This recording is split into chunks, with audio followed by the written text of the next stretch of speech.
Hello guys, welcome to UPSC point. दोस्तों, आज के इस वीडियो में हम हाल ही में जो बजट प्रस्तुत किया गया है उससे संबंधित परीक्षा उपयोगी सभी महत्वपूर्ण तथ्यों की बात करेंगे। मैंने उन सभी बिंदुओं को यहाँ पर शामिल किया है जहाँ से हमारी परीक्षा में सीधे तौर पर प्रश्न बनने की पूरी संभावना है। तो चलिए बिना देरी किए शुरू करते हैं। दोस्तों, हाल ही में वित्त मंत्री निर्मला सीतारमण ने 1 फरवरी 2026 को केंद्रीय बजट प्रस्तुत किया और यह निर्मला सीतारमण का लगातार 9वां बजट था, जिससे यह उपलब्धि हासिल करने वाली ये भारत की पहली महिला वित्त मंत्री बन चुकी है। देखिए, इन्होंने लगातार 9वीं बार बजट प्रस्तुत किया और ऐसा करने वाली ये भारत की पहली महिला वित्त मंत्री बन चुकी है। हालांकि दोस्तों, सबसे ज़्यादा बार बजट प्रस्तुत किया है मोरारजी देसाई ने, टोटल 10 बार। इसे बहुत अच्छे से याद रखना है। सबसे ज़्यादा बार बजट किसने प्रस्तुत किया है? मोरारजी देसाई ने। और मोरारजी देसाई के बाद में दूसरा नाम किसका आता है? निर्मला सीतारमण का। लेकिन अगर परीक्षा में पूछा जाए कि सबसे ज़्यादा बार बजट प्रस्तुत करने वाली महिला कौन है, तो निर्मला सीतारमण है। समझ गए ना? अब थीम की बात करें तो 2026-27 के बजट की थीम रही विकसित और आत्मनिर्भर भारत का बजट। बजट का जो भाषण है वो लगभग 1 घंटे 25 मिनट चला। ये महत्वपूर्ण नहीं है एग्जाम के दृष्टिकोण से। दोस्तों, भारत के इतिहास में ऐसा पहली बार हुआ जब रविवार को बजट पेश किया गया। इसे अच्छे से याद रखेंगे। भारत के इतिहास की ये पहली घटना है जब रविवार को बजट पेश किया गया। इस बजट में कहा कि भारत जो है वो चौथी सबसे बड़ी अर्थव्यवस्था बन चुका है और भारत की इकोनॉमी 4 ट्रिलियन डॉलर की हो चुकी है। हमारा विदेशी मुद्रा भंडार 700 बिलियन डॉलर का है और जीडीपी ग्रोथ रेट का अनुमान लगाया गया है 7 से लेकर 7.2% का। उम्मीद करता हूँ इतना आपको अच्छे से समझ आ गया होगा। अब आगे बढ़ते हैं। बजट में कुछ योजनाओं की घोषणा की गई है। देखिए, रेशम, ऊन और जूट जैसे प्राकृतिक फाइबर, मानव निर्मित फाइबर और नए जमाने के फाइबर में आत्मनिर्भरता प्राप्त करने के लिए राष्ट्रीय फाइबर योजना की घोषणा की गई है। तो ये पूछा जा सकता है कि राष्ट्रीय फाइबर योजना का संबंध किससे है? तो भैया इनसे है। ठीक है। इसके बाद में खादी, हथकरघा और ग्रामीण स्वरोजगार को बढ़ावा देने के लिए एक नई योजना की घोषणा की गई है जिसका नाम है महात्मा गांधी ग्राम स्वरोजगार योजना। तो ये भी पूछी जा सकती है। दोस्तों, ये जो योजना है महात्मा गांधी ग्राम स्वरोजगार योजना, यह योजना खास तौर पर वाराणसी, जौनपुर, मिर्ज़ापुर समेत पूर्वांचल जिलों के लिए फायदेमंद साबित हो सकती है, जहां बड़ी संख्या में लोग खादी, हथकरघा और कालीन उद्योग से जुड़े हुए हैं। देखिए, दोनों योजनाओं की घोषणा की गई है तो दोनों को बहुत अच्छे से याद रखना है। अब दिव्यांगजनों के लिए भी 2 योजनाओं की घोषणा हुई है, उन्हें हम देख लेते हैं। देखिए, थोड़ा मैं जूम कर देता हूं ताकि आपको थोड़ा अच्छे से और क्लीन दिखाई दे। पहली है दिव्यांगजन कौशल योजना। इसमें दोस्तों दिव्यांग समूहों को प्रशिक्षण दिया जाएगा ताकि वो सम्मान से जी सके। इसके बाद है दिव्यांग सहारा योजना। इसमें जो दिव्यांग व्यक्ति है ना, उनको कृत्रिम अंग प्रदान किए जाएंगे। साथ ही जो आर्टिफिशियल अंग होंगे ना, उनके उत्पादन को बढ़ाने, अनुसंधान करने और निवेश करने पर भी जोर दिया जाएगा। तो उम्मीद करता हूँ इतना आपको अच्छे से समझ आ गया होगा। चलिए आगे बढ़ते हैं। अब बात करते हैं आयकर से संबंधित कुछ घोषणाओं की। तो देखिए, जो हमारा इनकम टैक्स स्लैब था ना, उसमें कोई बदलाव नहीं किया गया है, तो ये तो याद रखने की आवश्यकता नहीं है।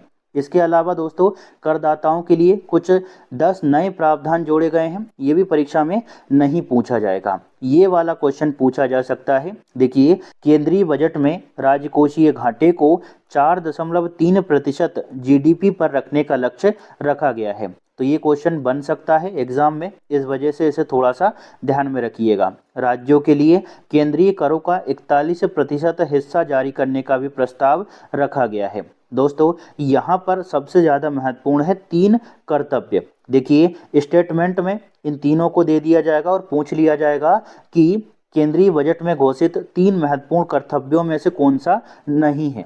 तो तीनों को हम देख लेते हैं। 3 महत्वपूर्ण कर्तव्य कौन कौन से हैं। तो पहला है अस्थिर वैश्विक परिदृश्य में सुदृढ़ता बनाए रखकर आर्थिक विकास में तेजी लाना और उसे बनाए रखना। थोड़ा सा मैं जूम कर देता हूं ताकि आपको और अच्छे से दिखाई दे। ये हो गया अपना अस्थिर वैश्विक परिदृश्य में सुदृढ़ता बनाए रखकर आर्थिक विकास में तेजी लाना और उसे बनाए रखना। इसके बाद दूसरा कर्तव्य है लोगों की आकांक्षाओं को पूरा करना और उनकी क्षमताओं का विकास करना।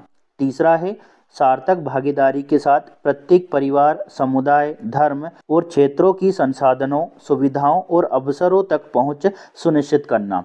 तो इन तीनों को थोड़ा सा ध्यान में रखिएगा दोस्तों, क्योंकि ये पूछे जा सकते हैं स्टेटमेंट के तौर पर। ठीक है, ये पूछ लिया जाएगा कि भैया केंद्रीय बजट 2026-27 में घोषित 3 कर्तव्यों में से कौन सा नहीं है। अब कौन सा नहीं है ये तभी याद होगा जब स्टार्टिंग के कौन से हैं ये हमें पता हो। चलिए आगे बढ़ते हैं। रेल और इंफ्रास्ट्रक्चर क्षेत्र की बात करें तो देखिए राष्ट्रीय जलमार्गों के तहत 22 नए राष्ट्रीय जलमार्गों का निर्माण किया जाएगा। बजट 2026 में 5 नए एक्सप्रेस हाईवे और 7 हाइब्रिड रेल कॉरिडोर बनाने की घोषणा की गई है। बजट में high speed rail, Vande Bharat sleeper train, आम यात्रियों के लिए अमृत भारत ट्रेन और रेलवे सुरक्षा प्रणाली कवच जैसे महत्वपूर्ण मुद्दों को प्रमुखता दी गई है। दोस्तों यहाँ पर स्टार्टिंग के 2 पॉइंट आपको बहुत अच्छे से याद रखना है और एक ये वाला याद रखना है। देखिए 7 हाई स्पीड रेलवे कॉरिडोर बनाने की घोषणा भी की गई है। कितने? 7 हाई स्पीड रेलवे कॉरिडोर बनाए जाएंगे जो कि अलग अलग शहरों को जोड़ेंगे। चलिए आगे बढ़ते हैं। वस्त्र और रोजगार के क्षेत्र की अगर बात करें तो सरकार ने प्रतिस्पर्धात्मकता, आत्मनिर्भरता और रोजगार को बढ़ावा देने के लिए वस्त्र क्षेत्र के लिए एक इंटीग्रेटेड कार्यक्रम का प्रस्ताव पारित किया है, जिसमें निम्नलिखित 5 उपघटक शामिल हैं। देखिए एक एकीकृत कार्यक्रम का प्रस्ताव किया है जिसमें 5 उपघटक हैं। कौन कौन से? राष्ट्रीय रेशा योजना, वस्त्र विस्तार और रोजगार योजना, राष्ट्रीय हथकरघा और हस्तशिल्प कार्यक्रम, टैक्स इको पहल और समर्थ 2.0। दोस्तों टेक्सटाइल क्षेत्र को बढ़ावा देने के लिए मेगा टेक्सटाइल पार्क को भी बनाया जाएगा। तो इसे बहुत अच्छे से याद रखेंगे। मेगा टेक्सटाइल पार्क क्यों बनाया जाएगा? ताकि टेक्सटाइल क्षेत्र को बढ़ावा दिया जा सके। और एक एकीकृत कार्यक्रम चलाया जाएगा जिसके 5 उपघटक होंगे, तो इन्हें भी बहुत अच्छे से आपको याद रखना है। यहाँ पर एक पोस्ट दी है उसे पढ़ लेते हैं। इसको मैं जूम कर देता हूँ ताकि आपको अच्छे से समझ आ जाए। इसमें हमें क्या क्या याद रखना है? तो एक तो ये याद रखना है महात्मा गांधी ग्राम स्वरोजगार पहल। ये क्यों चलाई जा रही है? तो खादी, हथकरघा और हस्तशिल्प उद्योगों को बढ़ावा देने के लिए। दूसरा ये पूछा जा सकता है कि समर्थ 2.0 मिशन क्या है? तो ये वस्त्र कौशल इकोसिस्टम को बढ़ावा देने के लिए चलाया जाएगा। ठीक है। राष्ट्रीय फाइबर योजना, तो ये किससे संबंधित होगी भैया? फाइबर के क्षेत्र में आत्मनिर्भरता प्राप्त करने के लिए इसकी घोषणा की गई है। इसके बाद में अगली है दोस्तों अपनी राष्ट्रीय हथकरघा और हस्तशिल्प कार्यक्रम। किससे जुड़ा हुआ है भैया? तो ये अपने हस्तशिल्प उद्योगों की एकीकरण और उन्हें बढ़ावा देने से जुड़ा हुआ है। इतना ही इसमें आपको याद रखना है। मेगा टेक्सटाइल पार्क के बारे में हम पढ़ चुके हैं। चलिए आगे बढ़ते हैं दोस्तों, कुछ और बातें कर लेते हैं। स्वास्थ्य और प्रौद्योगिकी के क्षेत्र की अगर बात करें तो जीवन रक्षक दवाओं से कस्टम ड्यूटी हटा दी गई है। पूरे देश के जिलों में 200 कैंसर डे केयर सेंटर खोले जाएंगे। कितने खोले जाएंगे? 200 खोले जाएंगे। ठीक है। अब कैंसर डे केयर सेंटर क्या होते हैं? तो वो हॉस्पिटल जहां पर दिन में ही इलाज हो और सामने वाला वापस घर चला जाए। ठीक है, यहाँ पर क्या लिखा है? Cancer day care centre. Day मतलब दिन होता है ना? तो ऐसे सेंटर जहां पर दिन में इलाज हो और सामने वाला बंदा वापस घर चला जाए। मेडिकल टूरिज्म को बढ़ावा दिए जाने का भी प्रयास किया जाएगा। अगले 3 सालों में देश भर के जिला अस्पतालों में डे केयर कैंसर सेंटर की सुविधा विकसित की जाएगी। सेमीकंडक्टर के लिए इंडिया सेमीकंडक्टर मिशन 2.0 की शुरुआत हुई है तथा बजट में सेमीकंडक्टर क्षेत्र में 40,000 करोड़ रुपए भी आवंटित किए गए हैं। तो ये पूछा जा सकता है कि सेमीकंडक्टर के लिए कितने करोड़ की राशि आवंटित की गई है? 40,000 करोड़ रुपए की। इसके बाद अगला पॉइंट भी इम्पोर्टेंट है। 3 नए केमिकल पार्कों का निर्माण किया जाएगा। रेयर अर्थ कॉरिडोर बनाने की घोषणा की गई है। ठीक है, रेयर अर्थ कॉरिडोर बनाने की घोषणा की गई है तथा 4 राज्यों में माइनिंग कॉरिडोर भी बनाई जाएगी। रेयर अर्थ कॉरिडोर कहाँ कहाँ बनाई जाएगी इसको देख लेते हैं, फिर वापस से हम इसी पेज पर आएंगे। देखिए, रेयर अर्थ कॉरिडोर जो है ये केरल, ओडिशा, आंध्र प्रदेश और तमिलनाडु में बनाई जाएगी। ठीक है, तो इन राज्यों के नाम आपको याद रखना है। इससे इलेक्ट्रॉनिक व्हीकल, पर्यावरण, ऊर्जा और रक्षा क्षेत्र के लिए स्थायी चुंबक का निर्माण संभव हो सकेगा। इसका उद्देश्य क्या है? तो इसका उद्देश्य है आपूर्ति तथा निर्भरता कम करना रेयर अर्थ के मामले में, ठीक है, तथा महत्वपूर्ण खनिजों में देश को आत्मनिर्भर बनाना। उम्मीद करता हूं कि ये आपको समझ आ गया होगा। चलिए उसी पेज पर चलते हैं, थोड़ा सा और है उसमें पढ़ने के लिए। दोस्तों, यहाँ पर जितने भी पॉइंट है ना स्वास्थ्य वाले, इन सभी को ध्यान में रखिएगा, ये पूछे जा सकते हैं। इसके बाद बायोफार्मा शक्ति के बारे में अगर हम जानें तो इसके लिए दोस्तों अगले 5 वर्षों में 10,000 करोड़ रुपए खर्च किए जाएंगे। तो ये वाला पॉइंट आप थोड़ा सा ध्यान में रखिएगा। इसके अलावा 3 नए राष्ट्रीय औसत शिक्षा और अनुसंधान संस्थानों की स्थापना की जाएगी और 7 जो पुराने थे ना उनको अपग्रेडेड किया जाएगा, उन्नत किया जाएगा। इसी के साथ साथ 1000 से अधिक मान्यता प्राप्त इंडिया क्लिनिकल ट्रायल साइटों का एक नेटवर्क भी विकसित किया जाएगा। चलिए, और कुछ नहीं है पढ़ने का इसमें जो कि परीक्षा में पूछा जाए, बाकी मैंने यहाँ पर कवर कर दिया था। आगे बढ़ लेते हैं, कुछ और तथ्यों की बात करेंगे। शिक्षा के क्षेत्र की अगर बात करें तो दोस्तों Indian institute of design Mumbai में स्थापित किया जाएगा तथा national tourist school of hospitality का निर्माण भी किया जाएगा। इसके तहत 10,000 गाइड्स को IIM में ट्रेनिंग मिलेगी। देश भर के हर जिले में गर्ल्स हॉस्टल बनाए जाएंगे। देखिए, जो बच्चियां उच्च शिक्षा ग्रहण करेंगी ना, उन्हीं के लिए इस तरह के हॉस्टल का प्रावधान किया गया है बजट में। पूर्वी भारत में राष्ट्रीय डिजाइन संस्थान बनाए जाएंगे। तो यहाँ पर इन सभी को याद रखेंगे।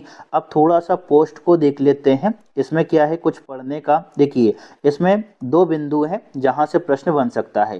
पहला है प्रमुख औद्योगिक और लॉजिस्टिक कॉरिडोर के आसपास 5 यूनिवर्सिटी टाउनशिप निर्मित किए जाएंगे।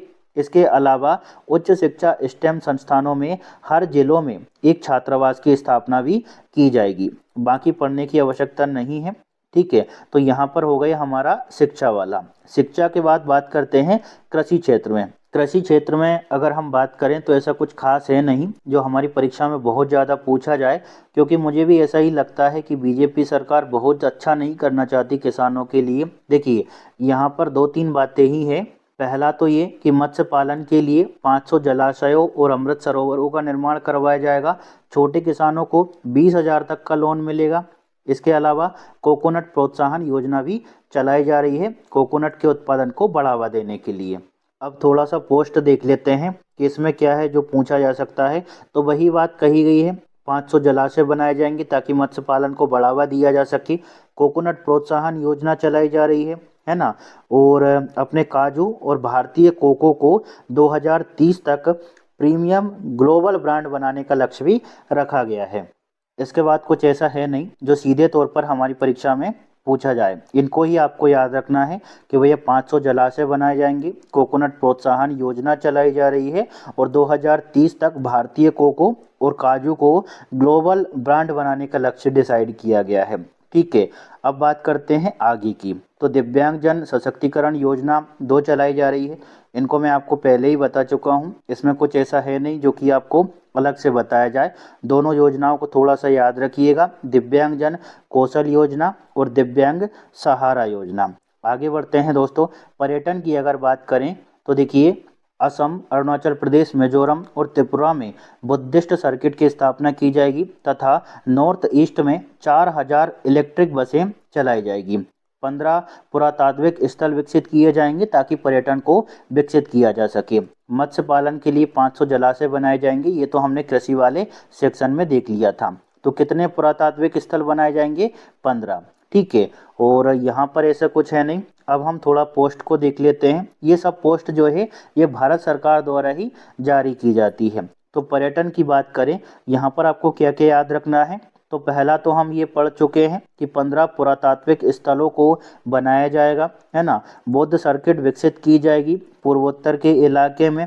इसके अलावा आपको 2-3 बातें इसमें ये याद रखना है। राष्ट्रीय आतिथ्य संस्थान की स्थापना होगी और 20 पर्यटन स्थलों पर 10,000 गाइडों को कौशल प्रशिक्षण दिया जाएगा। सभी पर्यटन स्थलों का डिजिटल दस्तावेजीकरण किया जाएगा। इतना आपको इसमें याद रखना है, इसके अलावा और कुछ पढ़ने की आवश्यकता नहीं है। ठीक है, अब हम दोस्तों ये बात कर लेते हैं जो कि आम नागरिक से जुड़ी हुई है, क्या सस्ता हुआ है और क्या महंगा हुआ है। सबसे पहले तो हम बात कर लेते हैं कि क्या क्या सस्ता हुआ है। तो देखिए, 17 जीवन रक्षक दवाइयाँ सस्ती हुई है, स्मार्टफोन और उनके कलपुर्जे सस्ते हुए हैं, इलेक्ट्रॉनिक व्हीकल की बैटरियाँ सस्ती हुई है, तो इलेक्ट्रॉनिक वाहन भी सस्ते होंगे। ठीक है, चमड़े के बैग, पर्स वगैरह ये सभी सस्ते हुए हैं, जूते चप्पल सस्ते हुए हैं, समुद्री खाद्य पदार्थों को भी सस्ता किया गया है, खेल सामग्री, विदेश यात्रा और सीएनजी इन्हें भी सस्ता किया गया है। महंगा क्या हुआ है, तो सिगरेट महंगी हो गई है। ठीक है, अब और महंगी आएगी, जो पीते हैं उन्हें थोड़ा सा और पैसा देना पड़ेगा। शराब महंगी हो गई है, जो देसी शराब है वो, और तंबाकू महंगा हो गया है, और कुछ खनिज महंगे हो गए हैं। तो यहाँ पर दोस्तों हमारा आज का वीडियो खत्म होता है। इसका पीडीएफ आपको आरटीआई एप्लीकेशन और टेलीग्राम चैनल दोनों जगह पर मिल जाएगा, वहाँ से आप डाउनलोड करके रिवीजन कर सकते हैं। दोस्तों, मैं रात को 2 बजे इस वीडियो को रिकॉर्ड कर रहा हूँ। काफ़ी मेहनत के बाद एक एक पॉइंट को मैंने निकाला है और सारी चीज़ें आपको उपलब्ध करवाई है। देखिए, मैं आपको टाइम भी बता देता हूँ, 1:53 हो रहा है और AM चल रहा है, यानी लगभग रात को 2 बजने वाला है। तो काफ़ी मेहनत मैं आपके लिए करता हूँ। इसी वजह से यही कहूँगा कि अगर आपको वीडियो थोड़ा बहुत भी अच्छा लगा हो तो प्लीज़ लाइक, शेयर और सब्सक्राइब जरूर करें। साथ ही कमेंट करके ज़रूर बताएं, क्योंकि आपके कमेंट से ही मुझे समझ आता है कि मैं जो आपके लिए प्रयास कर रहा हूँ वो कितना सार्थक है। तो मिलते हैं अब अगली वीडियो में दोस्तों। Thank you.